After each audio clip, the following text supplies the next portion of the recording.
Dear Penrith Solar residents, my name's Eddy, mate. Eddy, what are you doing?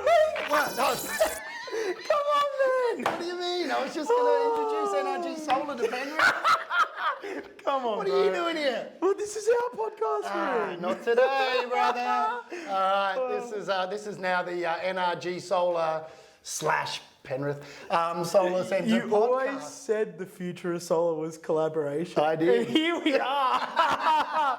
I'm even on the wrong side of the desk. How do you feel sitting over there? Do you feel a bit weird? I'm nervous that you're in control here. Well, quite a few years ago, I think I was at All Energy, and they asked me to give a talk about any topic that Eddy, I wanted. wait, Right? what's All Energy? Okay. So All Energy is a solar conference, right? Yeah. It's in Melbourne. Yeah. It's probably the largest solar conference Australia has, Yep. and a Smart Energy Council conference is big too in Sydney. Yes. And it's where manufacturers get together and they showcase their products and their new things that they've got, all their new technologies.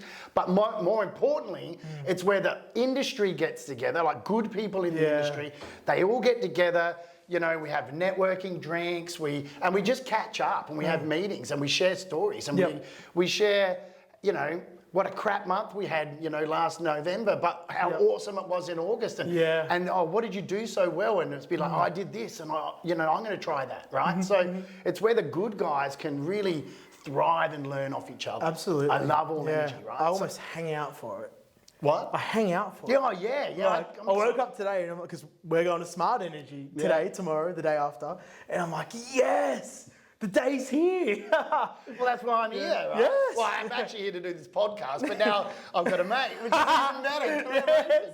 I was going to do it on my own, but that's fine. So what did you say at All Energy? I said the future of solar is in collaboration, right? And what I was meaning there is like, you know, for solar, for the job to be done, it can't just be one person alone. It's too big, right? For us to do what's required for the climate and for our environment and for our future and our children and grandchildren, it's too big for one person. It's too big for one company even, right? Yeah. So really, we've got to do it together if we want to do it properly, right? So what we're seeing now, we're seeing that play out. Collaborations, mergers, acquisitions, you know, even retirements.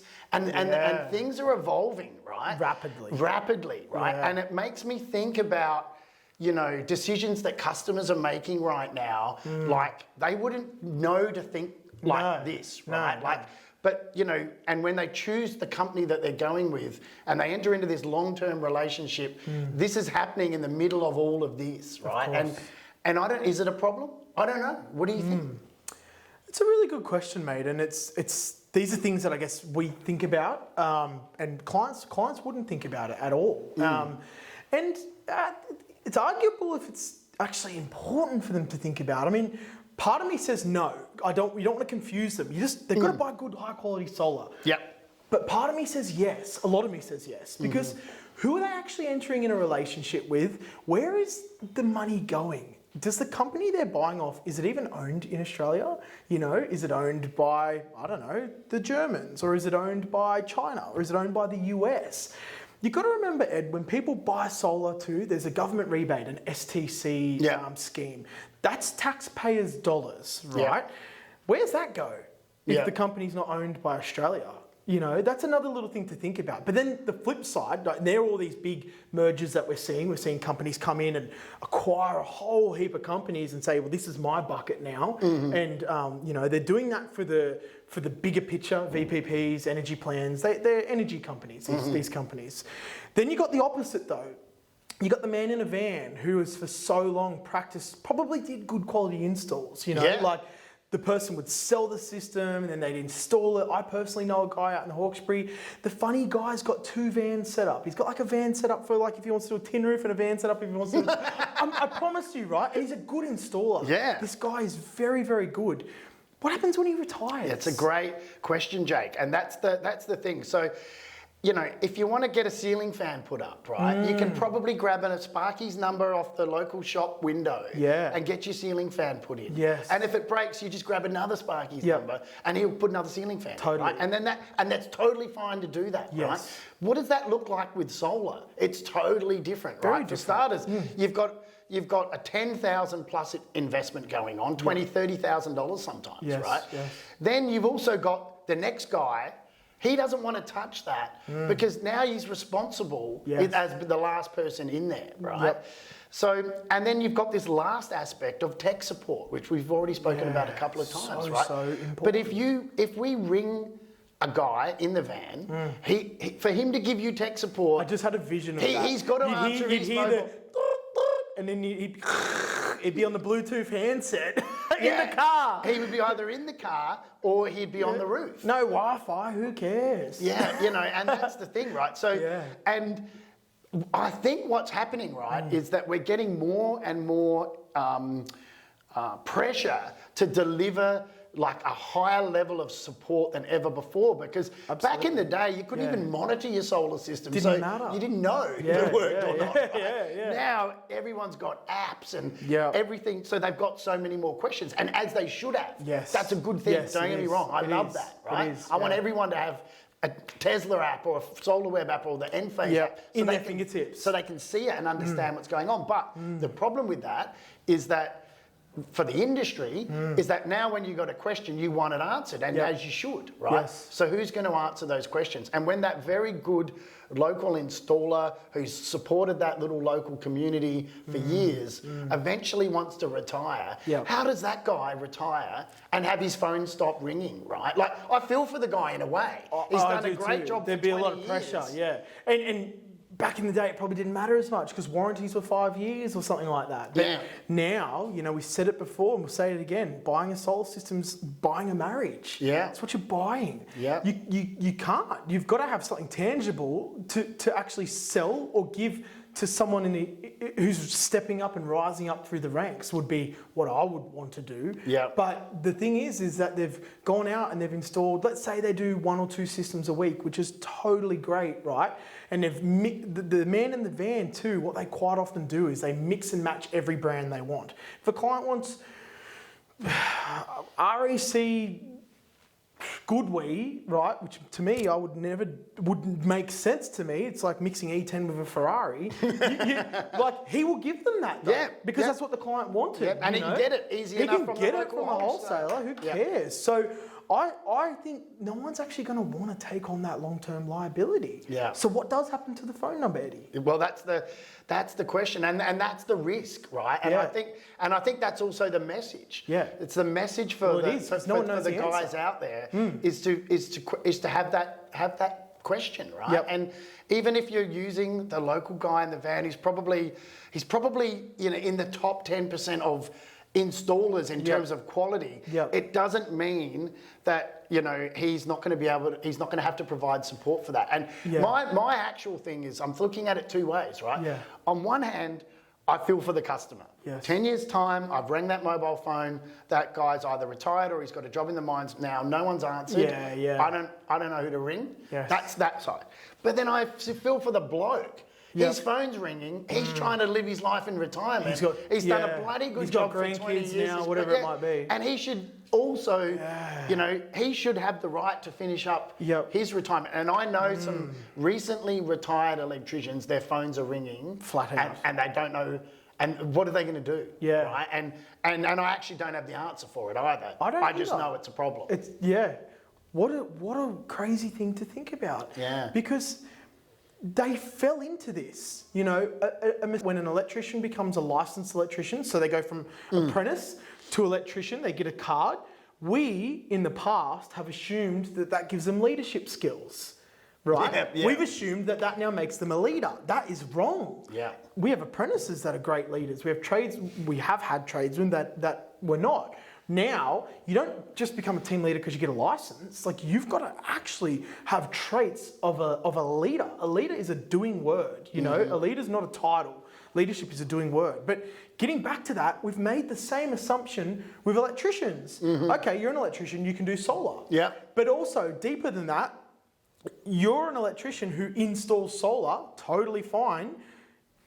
You should run a retail arm. And it's a completely different kettle of fish, isn't it? It's a totally different. PSC can be divided down too. You've got basically sales and operations and install and support. You've got, they're very different. We just lucky enough or we've worked hard enough to be able to build them into one beautiful company that works seamlessly. But most people out there don't have that experience, do they? No. What do you usually see?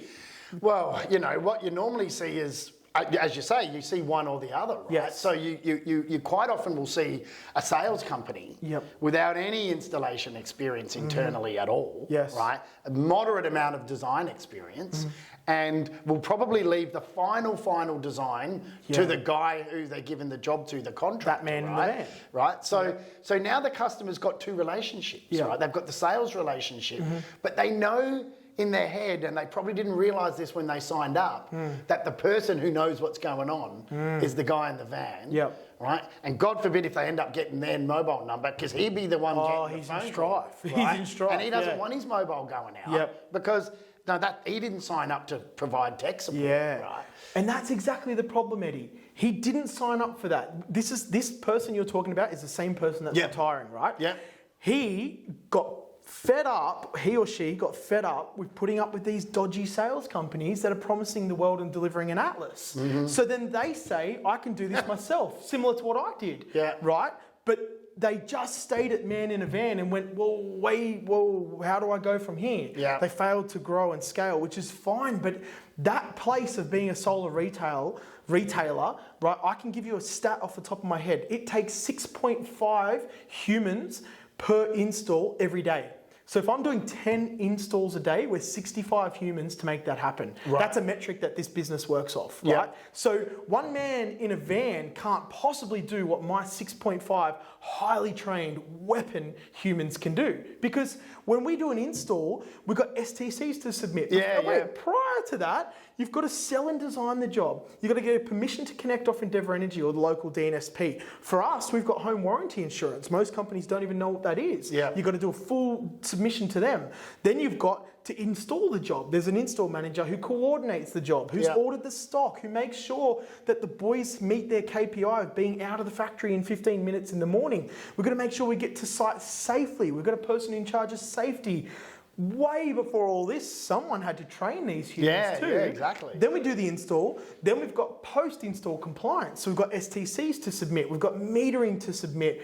We've got invoices to be sent. You know, we've got after-sales service care, love, customer love to do. You know, and then we've got to look after all these beautiful people as well. HR, you need HR. Right? Exactly. It's clockwork, Ed. And when you get it right, it's beautiful. But the thing is with a model like what I just spoke about, with 65 team members, 10 installs a day, whatever it is, you also have beautiful amounts of buying power. Your overheads are divided by 65 people. That's right. So whilst it might seem like it's overhead or top heavy, it actually may not be compared to man in a van who cannot possibly buy what we buy for the same prices. So what we always find, they're actually the same price or sometimes even a little bit more expensive than us. That's right. Like these man in a van. But what you will get a beautiful install. There's no doubt about it. I've got no doubt in my mind these guys take immense amounts of pride in their work. When's the STCs getting traded? When's the metering going in? Are you waiting 3 months for that thing? How is your overall experience? You know, we said before, we spoke about net promoter scores. It's on our office. We obsess over it. If we started doing people's metering after 30 days, our net promoter score would fall through the floor. Oh, of course it would. It would. So they're not obsessing over those numbers.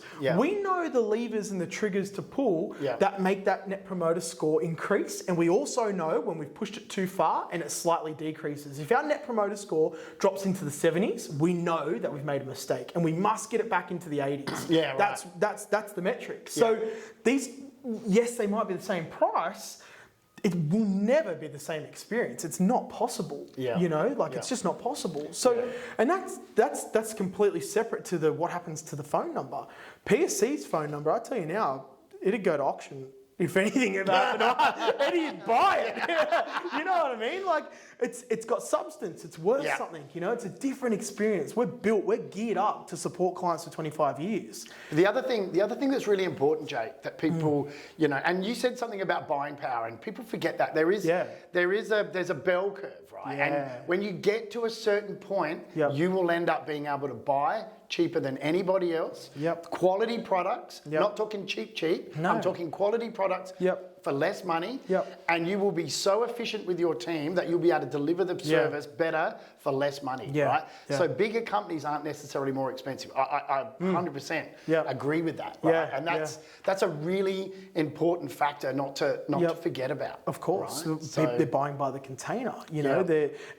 Well, there's a whole nother conversation around supply chain, right? And who's warranting these products. Jake, there's the other thing as well, right? It's the fact that you and I are sitting here right now, stuffing around. Jake, there's the other thing as well, right? And our businesses are ticking along just beautifully, right? And don't lose sight of that, right? Our businesses do not need us every second of the day, right? So that is what also creates a sustainable company, right? So, you know, that really de-risks things for a customer, knowing that, I don't know, if I walk out the door and, you know, get hit by a car and I'm in hospital for a month, still goes. they can still phone up and get support. Their installation will still happen. You know, everything will tick over, right? I actually could retire. I've got no money. But if I did have Solar does that to you. Hypothetically, I know what you mean. I could retire, and NRG Solar will continue to operate and provide and answer the phone. Right? And I think that's a really important. It's a really important thing to think about. It's important, man, and I really think about it pretty often. What you've created and what I've strived to create, it's a legacy, right? And I believe once you've reached that stage of you've built something of substance, something that someone would actually buy, like we have people try and buy us pretty often, right? And you do too. You've built legacy, and that is the point when something could actually happen to you, and it would really upset me.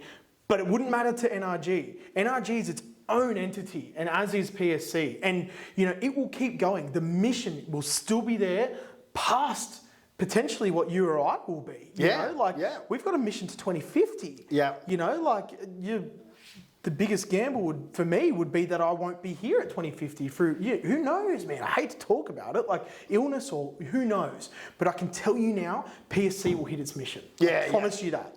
I promise you that. And that is through the legacy that's been created and the leadership that we've been able to train these beautiful people with and demonstrate ourselves to be able to earn the right or earn the privilege, rather, to sit here and have these conversations. Exactly. And the conversations we'll have over the next couple of days. For sure. So that's killer, man. That's so good. Remember the feeling before we wrap up. I know this is your podcast and you're really trying to wrap me up. I remember, Eddie, the time when very much the discomfort, you would have had the same feeling, I've got no doubt, of being man in a van to one team member. My first team member early 2015 was Jory, our install manager. And then I remember the feeling of getting to 10 team members, right? And I think I had sales at this stage. I had a few different things within PSC. And what I desperately needed was some management and a leadership team, but I had no funds for that. So I was pulled from every limb.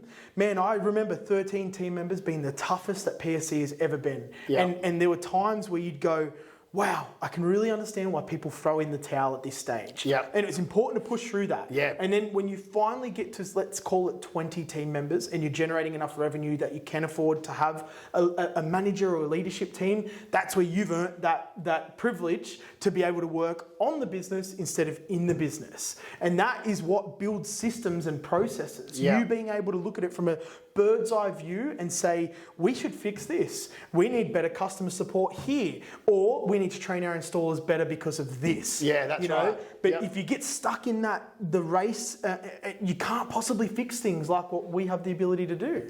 And you're right. There is in business, actually, there's turned into business coaching podcast. It's a statistic that you get to about 12 or 13 people. It's about that number, depending on personalities.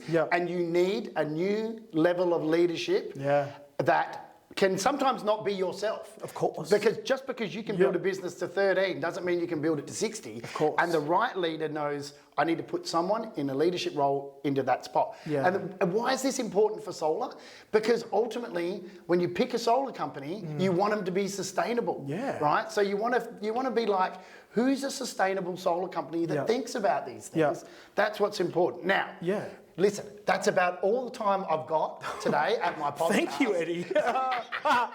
Mate, So that was incredible. I just want to thank you, Jake, Yeah. for joining me on my podcast. Hey, thanks so And, much for coming and hosting. And do you have any last words? I'll let you have the final word. Oh, I'll have the final words. At that moment of, the leadership team, once you get to 13 sort of team members, I remember the discomfort. It's giving me shivers right now. Yeah. But you want to choose a solar company. If you're watching this and you're going to buy solar, you want to choose a solar company that's got a quality-obsessed leader behind the scenes, that is sitting there monitoring a net promoter score, monitoring your experience and making sure that it goes off without a hitch. Or, more importantly, Eddie, than it going off without a hitch, if there is a problem, that it's fixed Sorted. like a boss, man. Yeah. You want to make sure that problem is fixed more impressively than what the actual install was. Yeah. That is the difference between good, great, and the best. Yeah, I'm with you. There Awesome. it is, bro. That's the Thanks so wrap-up. much. Thanks for joining us, guys. We'll see you soon. Don't forget, like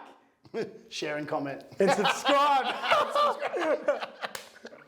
Oh, bro, that was good. What a banger.